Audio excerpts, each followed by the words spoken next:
السلام عليكم. في الفيديوهين اللي فاتوا اتكلمنا عن 5 انواع قهوه في اثيوبيا. في الفيديو ده هنتكلم عن ال5 التانيين. قهوه لكمتي بتتزرع على منحدرات واقليم لكمتي في اثيوبيا، بتتزرع على ارتفاع من 1500 متر ل 2100 متر فوق سطح البحر، والنوع ده بيجمع بين الحموضه المظبوطه مع روائح عطريه فريده شويه من نوعها، والاطعمه بتاعتها الفواكه الحمراء مع الزهور مع لمسه شوكولاته كده.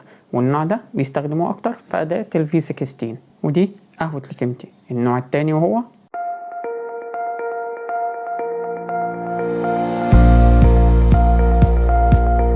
قهوة كوفا، بتتزرع في إقليم كوفا في أثيوبيا، والنوع ده يعتبر من أشهر الأنواع هناك. ليه من أشهر الأنواع هناك؟ عشان يعتبر قهوة كوفا هي أول قهوة اكتشفوها في إقليم كوفا. تتميز قهوة كوفا بنكهات طبيعية ومعقدة شوية، نكهتها ترابية شوية مع لمسة زهور وفواكه. النوع ده بيتزرع على ارتفاع من 1200 متر ل 1800 متر فوق سطح البحر.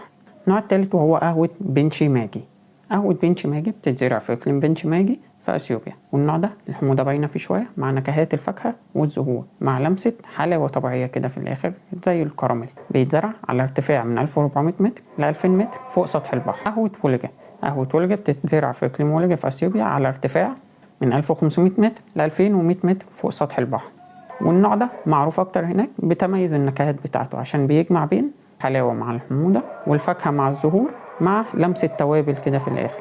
قهوة جبل بيل. النوع ده بيتزرع على جبل بيل في أثيوبيا على ارتفاع من 1800 متر ل 2400 متر فوق سطح البحر. تتميز بحموضة متوازنة مع لمسات فكاهية وزهرية. كده خلصنا 10 أنواع قهوة في أثيوبيا، 5 الفيديو دوت وال5 التانيين في الفيديوين اللي فاتوا.